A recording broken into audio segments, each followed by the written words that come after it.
I want to talk about early retirement to Thailand and getting my retirement visa at 50, and how this was really the start of a process rather than the end result in itself. I've been coming to Thailand for over 4 years now, just on the visa exemption program, where I can come in for 60 days and then extend for an additional month. In fact, when I first started coming, it was actually just 30 days. This was just after COVID. So yeah, even shorter than it is just now. And I guess the thing about coming in like as a tourist is essentially I was a tourist. It never felt like I was actually living in Thailand. And certainly to begin with, I wasn't sure if I even did want to live in Thailand. But after coming a few times, it definitely became a priority for me to try and live here on a more long-term basis. And actually, the last time I came back in 2025, just my experience coming through immigration wasn't as smooth as it always had been up until that point. The immigration officer was perfectly polite and we had a nice conversation, but she was asking why I kept coming back to Thailand and spending such a long time in the country. And then we got to sort of talking about visas and the idea that if I did want to spend longer in Thailand, it's probably a good idea to get a longer term visa.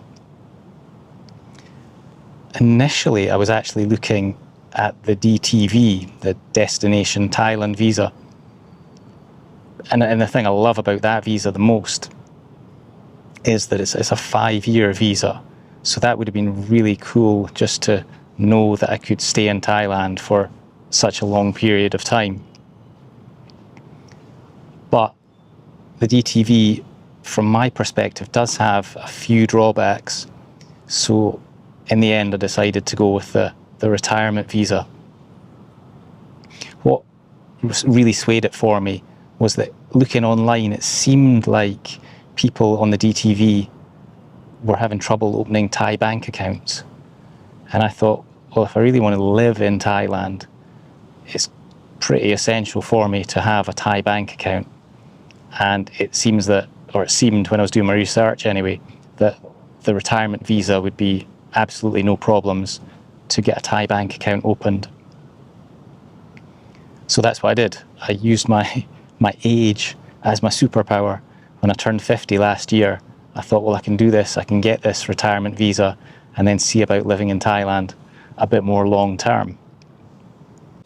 As you might be able to tell from my accent, I'm from the UK, Scotland to be more precise. So I actually applied for my retirement visa while I was in the UK.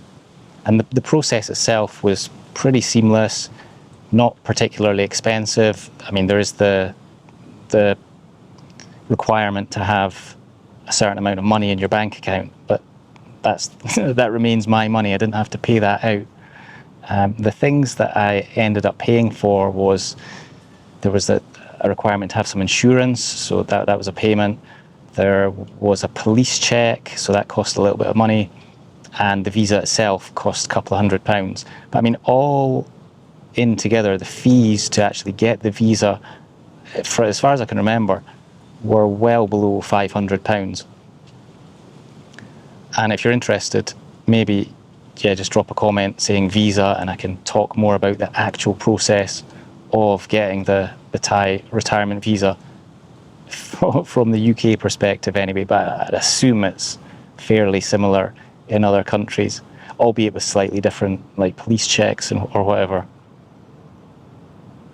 And then once I actually got the visa, I was then able to come back to Thailand. And the retirement visa, the one I got anyway, is like a multiple re-entry visa, and it's valid for a year. And I'm hoping that after I've been here for close to my first year, I'll just be able to go through the extension process in Thailand itself. When I arrived in Thailand on my retirement visa, I went up to Chiang Mai, which is where I usually spend my time, or most of my time anyway, in Thailand. And it was just amazing. Like it was possibly the freest I've felt in a long time. There was no pressure to think, oh, I can only stay here for a couple of months, then I'm going to have to go to nip to a different country and reset my visa before I come back. So it was just really just an overwhelming feeling of freedom, which I was loving. It was also a really nice place to recharge. One of the things that Thailand is absolutely amazing for, I'm not giving anyone any recommendations, but I think it's just a fact, is like the medical facilities and the value for money that the Westerners can get having procedures done in Thailand. Not that I've had any operations or anything, not yet, but just stuff that seems a hassle in the UK.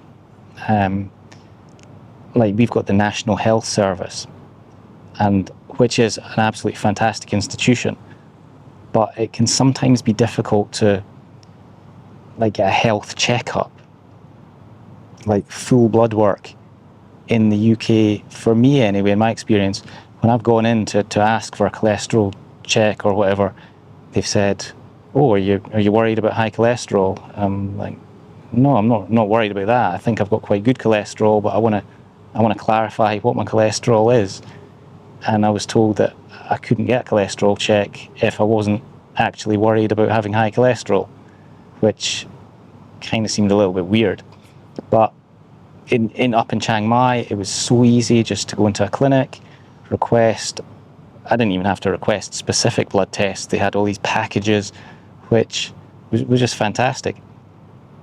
So I got my blood checked, and one of the things that came back was low B12 levels, which, like the symptoms of low B12, I think a lot of people in their 40s, 50s, and certainly older experience. So like fatigue, tiredness, maybe trouble sleeping, irritability. I mean, come on, who in the West isn't irritable these days? So just all these kind of general symptoms of not feeling like on top form, which I certainly had. But seeing that this was kind of confirmed with low B12 levels was interesting. So that was one thing I did up in Chiang Mai. They said, listen, you can start supplementing religiously every day, and you can't miss a day, and just take your vitamin B12 tablets, or we can give you injections. And I was like, let's do the injections then. And it was just absolutely night and day. Like literally within half an hour of my first injection, I thought I was Superman. It was back in my 20s. I could not believe it. And so I've kept going with these injections, and it is brilliant. So all the sort of tiredness that I might have had previously, that's disappeared. And in addition to that, I'm sleeping so much better as well. And I'm a fraction less irritable. With the help of the natural beauty up in Chiang Mai and my B12 injections, it was just an amazing place to recharge. And being on this retirement visa and having this freedom just to stay in Thailand, I started to think about, like, what do I actually want to do when I'm here? Like, I've finally got here long term, but what is the goal? Having a goal of early retirement certainly is a goal, but then when you reach that goal, you realize, I don't know, it's like you've just opened another door and there's going to be something else behind it, but we have to decide what that thing is. So regardless of whether you're thinking of early retirement or retirement to Thailand, to a different foreign country, or just staying where you are, we, I guess, have to take ownership of the decision of what we're going to do with the rest of our lives. Certainly thinking about Thailand, there is so much, literally anything you can think of, you can probably do here. I was actually Googling for stuff, trying to find things that you can't do in Thailand. And I was thinking, all right, surely there's no skiing in Thailand. But sure enough, you can ski in Thailand. Now, admittedly, it's a dry ski slope, or slopes, not too sure. But it just goes to show there's so much on offer here. now that I'm here, actually living in Thailand, I've got a few things on my to-do list. I've got a few things like more kind of long-term goals that I'm working towards. And as a Scottish guy who, in the end, just decided I don't like the cold, dark winters that we have back home, like being here in the warmth, in the sunshine, I just can't see enough good things about it. If you're interested to hear more about the procedure involved in applying for the Thailand retirement visa, whether from the UK or a different country, just let me know in the comments down below. I absolutely love it out here. And if you're interested in Thailand, retirement to Thailand, or just early retirement in general, hopefully I'll see you again. Cheers.